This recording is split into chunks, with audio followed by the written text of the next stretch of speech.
What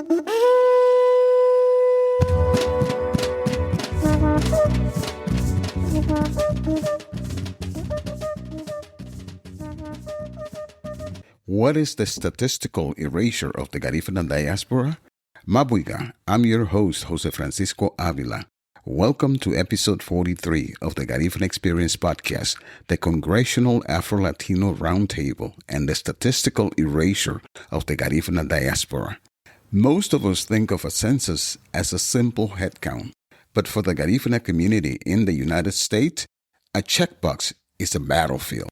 In New York City alone, there are an estimated 250 to 290,000 Garifuna people, with over 100,000 calling the South Bronx home.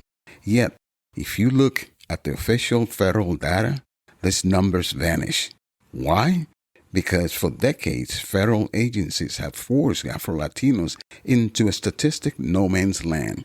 If you check Hispanic or Latino, the data often ignores your blackness. If you check Black, it often erases your Latino heritage. This isn't just a paperwork glitch. It's a policy crisis.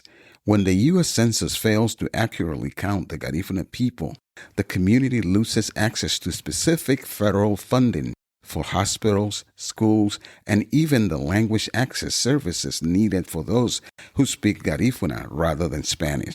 Today, we're diving into the fight to be seen, led by the people who refuse to be divided by a form. The Congressional Afro-Latino Roundtable.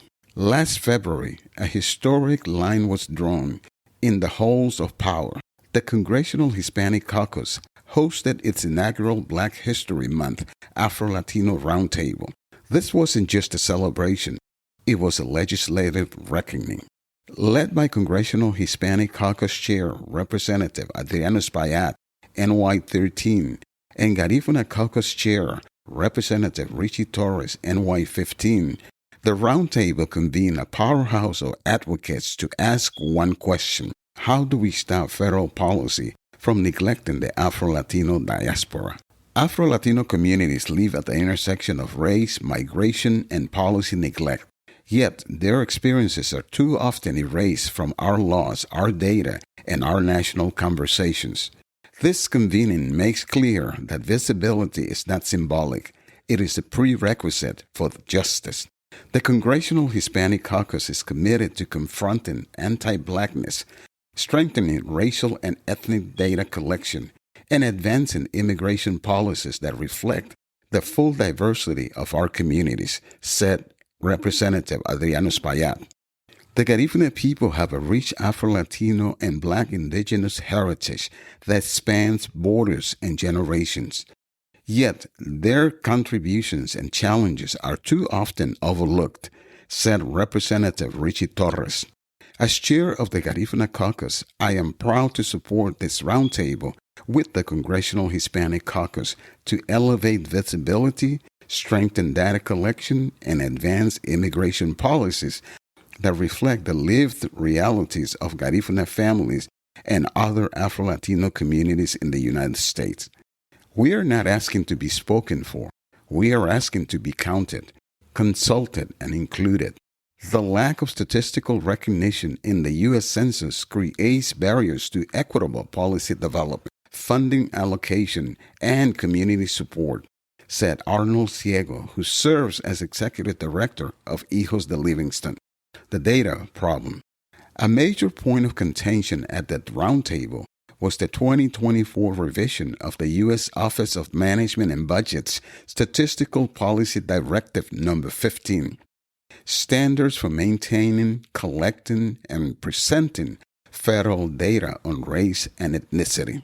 The revised Statistical Policy Directive No. 15 replaces and supersedes U.S. Office of Management and Budget's 1997 revision to the standards for the classification of federal data on race and ethnicity. The final recommendation to the Office of Management and Budgets was to combine the current separate questions on Hispanic or Latino ethnicity and race into a single combined race and ethnicity question. The decision to combine race and ethnicity into one question In the revised 2024 Office of Management and Budget Statistical Policy Directive 15 was a political decision that complicates who is subject to anti-Black racism. It is not supported by evidence on the importance of retaining separate questions for race and ethnicity for civil rights use and measuring social inequalities across policy domains, particularly for Black Latinos. I hope that we can consider legislation that will make sure that is the case. Data transparency should be non-negotiable, said Dr. Nancy Lopez of the University of New Mexico. Foundational to the needs of the Afro-Latino community is racial recognition in civic and political spheres. Without it, Afro-Latinos are hindered in their pursuit of equality. This is why greater attention must be devoted to mitigating how the U.S. Census statistically erases Afro-Latino identity, said Dr. Tania Carey Hernandez, Archibald R. Murray Professor of Law at Fordham University School of Law, and author of Racial Innocence, Unmasking Latino Anti-Black Bias and the Struggle for Equality. Afro-Latinos experience higher poverty rates and lower wealth even when they achieve higher levels of education. Without accurate data, these inequities remain hidden in plain sight, said Dr. Manuel Mendez, D.C. Afro-Latino Caucus. Education alone does not shield Afro-Latinos from discrimination in housing and lending, and data erasure makes those barriers even harder to prove. The 2024 census shift and the Afro-Latino erasure. What was the change? For decades, the U.S. Census used a two-question format. For instance, the 2020 Census questionnaire included Question 8, is person 1 of Hispanic, Latino, or Spanish origin? Question 9, what is person 1's race? The new 2024 Statistical Policy Directive No. 15, implemented by the Office of Management Budget, combines the previously separate race and ethnicity question into a single question. The standard combined question is, what is your race and or ethnicity? With Hispanic or Latino listed as a co-equal category alongside Black and white. Why experts are sounding the alarm? The multiracial reclassification. Dr. Nancy Lopez and researchers have found that when people check both Hispanic and Black, the Census Bureau coding system often automatically reclassifies them as multiracial rather than Black Latino. The risk? This artificially inflates the multiracial population while causing a surge in the undercounting of single-race Black Latinos. It makes the specific struggles of Black Latinos who face different systemic barriers than white or mestizo Latinos invisible in the data. The street race versus identity gap. Identity is how you see yourself. Street race is how the world, police, landlords, doctors sees you. The problem? The new combined question ignores visual status. An Afro-Latino person might identify strongly with their Latino culture, but they are racialized as Black in public. The impact? If the census doesn't capture this visual dimension, it becomes harder to prove civil rights violations, such as housing discrimination or predatory lending, which are often based on appearance rather than cultural heritage. The funding gap for the Garifuna people.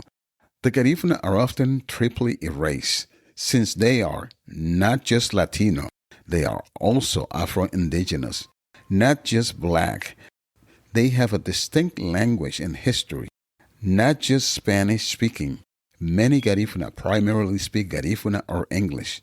The result, when the census undercounts Garifuna, New York City loses out on federal Title III funding for English language learners and specialized healthcare grants for communities with high rates of specific conditions. The Garifuna voice in the census. In a significant step forward, the 2020 census was the first time specific terms like Afro-Latino and Garifuna were added to the code list for Hispanic or Latino ethnicity. This was in response to feedback from community leaders and advisory committees. It is a huge win for visibility, but it also shows how much work there is still to do. When people were asked about their Hispanic origin, 1,828 people in the United States identified as Afro-Latino and 5,710 identified as Garifuna.